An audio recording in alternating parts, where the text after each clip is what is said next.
Subscribe के button को touch करें, लाइक करें, शेयर करें और कमेंट सेक्शन में अपनी राय का इजहार ज़रूर करें। बहुत शुक्रिया। अस्सलाम वालेकुम। कोरियाना सौखे ते कम करना औखे मावदी बिछुड़ो टाइम की शॉर्टेज है यार बहुत ज़्यादा।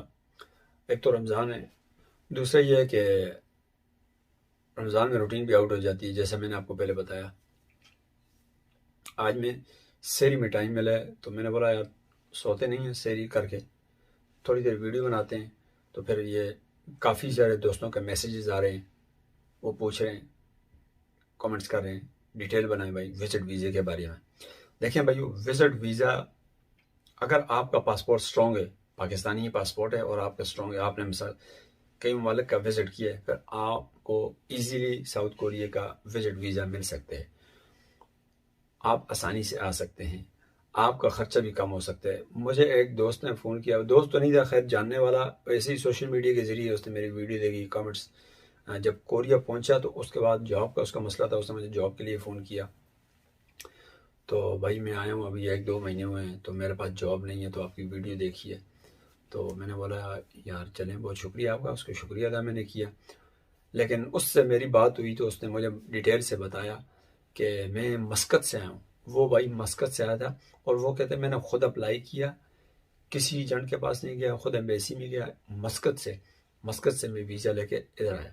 और वो कितने में आया मुझे खुद अपने कानों पे यकीन नहीं हो रहा था। वो कह रहे जो मेरे वीज़े की फ़ीस थी, मेरे ख्याल से वो कुछ बता रहा था गालिबन, अब मुझे याद नहीं है क्योंकि 2.5 महीने होने को हैं। मेरे ख्याल से $30 बता रहा था, से उससे कुछ ज़्यादा बता रहा था। लेकिन बात करने का मकसद ये है कि वो बग़ैर एजेंट के, उसका वो मस्कत में रहता था। वो कह रहे मैं किसी और मुल्क नहीं गया, मैं यहाँ डायरेक्ट आया हूँ मस्कत से। तो वो बात करने का मकसद ये है कि मैंने उसको बोला यार आप तो टिकट समेत मतलब कोरिया तकरीबन 2.5 लाख 3 लाख रुपए में आप आ गए हो। इतने में तो मेरे को हम लोग भी नहीं जाते जो E9 वर्कर हैं। आप 2.5 लाख 3 लाख फोन में 2.5 लाख 3 लाख रुपए पाकिस्तानी में मस्कत में आ गए। तो बात करने का मकसद ये है कि अगर आपका पासपोर्ट स्ट्रॉन्ग है, आपने विजिट वीज़े किए हुए हैं कहीं ना कहीं किसी भी कंट्री में, तो आप जो है ना एम्बेसी जाएं, अपना पासपोर्ट जमा करवाएं, वहाँ बात करें। आपकी लक है, अगर वीज़ा मिला तो लग जाएगा, ना लगा तो आपका रिफ्यूज़ल आ जाएगा। 1 दफ़ा 2 दफ़ा ट्राई कर सकते हैं। अच्छा, एक तरीक़ेकार ये है, ये तो उनके लिए जिनका पासपोर्ट स्ट्रॉन्ग है। अगर आपका पासपोर्ट स्ट्रॉन्ग नहीं है तो भाई आपको साउथ कोरिया इस तरीके से आ सकते हैं कि कोई यहाँ से आपको इनविटेशन भेजेगा, आप साउथ कोरिया आ सकते हैं। उस पर ख़र्चा कितना है वो डिपेंड करते हैं बंदे पे, वो आपसे कितने पैसे लेते हैं इनविटेशन के। अगर आपका कोई जानने वाला है, आपका कोई रिश्तेदार है या कोई भी है जो यहाँ पे कोरिया में रहता है, ये नहीं कि हर बंदा यहाँ से इनविटेशन नहीं भेज सकता, हर कारोबारी भी नहीं भेज सकता। वही भेजते हैं जो यहाँ पे प्रॉपर गवर्नमेंट को टैक्स पे करता है। छोटा मोटा जो कारोबार करता है, जिसकी अपनी कंपनी छोटी होती है, वो टैक्स नहीं दे सकती, तो वो लोग आपको इनवाइट नहीं कर सकते। हाँ, वो कर सकते हैं जिसका अच्छा बिजनेस हो, अच्छा कारोबार हो, वो गवर्नमेंट को प्रॉपर टैक्स दे रहा हो और गवर्नमेंट के खाते में उसकी कंपनी क्लियर हो, वो बंदा खुद क्लियर हो, हर किस्म का टैक्स देता हो, हर किस्म के मामलात में 100% परफेक्ट हो, तो वो आपको इनवाइट कर सकता है पाकिस्तान से साउथ कोरिया।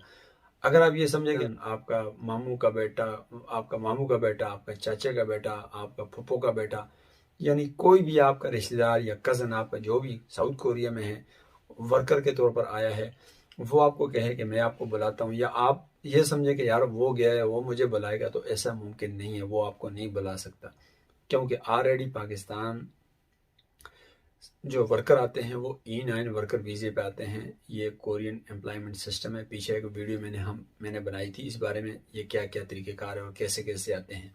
लेकिन विजिट वीज़े के बारे में यही है कि आप तभी आ सकते हैं, आपको इनविटेशन कोई भेजेगा, उसके ज़रिए आप आ सकते हैं, या आपका पासपोर्ट स्ट्रॉन्ग है तो आप बिना इनविटेशन के भी आ सकते हैं। उसके लिए आपको बैंक स्टेटमेंट चाहिए होगी, कम से कम आपके बैंक में इतनी रकम हो कि अच्छी खासी अमाउंट, यानी 20-25 लाख रुपए आपके अकाउंट में हो। आपकी 3 महीने 6 महीने का बैंक स्टेटमेंट स्ट्रॉन्ग होनी चाहिए, तब जाके आप साउथ कोरिया वीज़े के लिए अप्लाई कर सकते हैं, विजिट वीज़े के लिए। फिर आपकी लक है, अगर लग गया तो लग गया, ना लग गया तो आप रिजेक्ट हो जाएगा। तो आने का कुल खर्चा फिर ये बता रहा हूँ, कोई इन्विटेशन अगर आपसे लेता है, कोई कहता है भाई मैं आपसे $5,000 लूँगा, तो आप कैलकुलेट करें उस दिन के हिसाब से कितना बनता है $5,000 पाकिस्तानी। कोई बोले मैं $10,000 लेता हूँ, कोई कहते हैं मैं 8,000 लेता हूँ, कोई कहते हैं 6,000 लेता हूँ, कोई कहते हैं 15। ये मुझे नहीं पता। आप जिससे बात करेंगे, आप जिसको जानते हैं, वो आपको इनविटेशन देगा और उसके कितने पैसे लेगा। कोई आपको 3,000 में देगा, कोई आपको 2,000 में देगा। लेकिन मैं ये नहीं बताता कि वो देगा या नहीं देगा, ये उसकी अपनी मर्जी है, या आप उससे ले सकते हैं या नहीं ले सकते, ये आप लोगों पर है। मैं सिर्फ आपको इन्फॉर्मेशन के लिए बता रहा हूँ कि जो मेरा अपना एक्सपीरियंस है, जो मैंने सुना है, दोस्तों से देखा है, ये मैं आपको बताया। विजिट वीज़ा सिर्फ 3 महीने के लिए होता है, ठीक है। साउथ कोरिया में 3 महीने के लिए महीने का होता है, मैक्सिमम 3 महीने का वीज़ा होता है। उसके बाद आपका वीज़ा ख़त्म हो जाता है। यहाँ पे अप्लाई करें, अगर आपको वो वीज़ा मज़ीद दे दें तो वेल एंड गुड, नहीं दे सकते तो फिर आपको ज़ाहिरी बात है जाना पड़ता है पाकिस्तान। लेकिन आप उस वीज़े को यहाँ पे आके कन्वर्ट कर सकते हैं G1 में। वो फिर सियासी बनाए, वो फिर आगे कैसे होता है, क्यों होता है G1, वो एक अलग मौजू है। और यहाँ पे लोग आके लेते हैं, पाकिस्तान के अलावा भी कई मुल्क से लोग आके यहाँ पे लेते हैं। तो बात करने का मकसद ये है कि आप विजिट वीज़े पर ऐसे आ सकते हैं, आप आके अपने वीज़े की कैटेगरी चेंज करके आप यहाँ पर काम कर सकते हैं। तो अगर आप उस पर अपने खर्चे के बारे में बताएं तो मैं एस्टिमेट लगा के आपको बता देता हूँ कि आप कम से कम भी, आप अगर कोई नॉर्मल बंदा भी आपसे पैसे लेकर भेज भी देते हैं मिसाल के तौर पर, या किसी के थ्रू आप आ जाते हो, 20 से 25 लाख आप अपने ज़हन में रखें, आपका 25 लाख रुपए तक आपका खर्चा आ सकता है। तो इतना खर्चा अगर आप लोग अफोर्ड कर सकते हैं, अगर आपको कोई बंदा मिलता है, सही बंदा मिलता है जो आपको विजिट वीज़े पर कोरिया भेजता है, तो आप आ सकते हैं। तो हो सकता है इससे कम में भी आपको कोई अल्लाह का नेक बंदा मिले आपको कोरिया विजिट वीज़े पर भेज सकते हैं। तो कोरिया आने के बाद ना काम है, काम मिल जाता है, ये मसला नहीं। काम करने वाले बंदे को काम मिल जाता है कोरिया में। हाँ, काम न करने वाला बंदा आपके दरवाजे पे काम खड़ा रहता है, आप उठ के दरवाज़ा खोलेंगे तो काम आपको लेके जाएगा। अगर आप बोलोगे दरवाजे पे वो काम खड़ा रहे, मैं बिस्तर पे रहूँ, ऐसा नहीं हो सकता भाई। कोरिया में आने के बाद आपको काम मिलेगा और अच्छी खासी आप अमाउंट कमा सकते हैं यहाँ पे।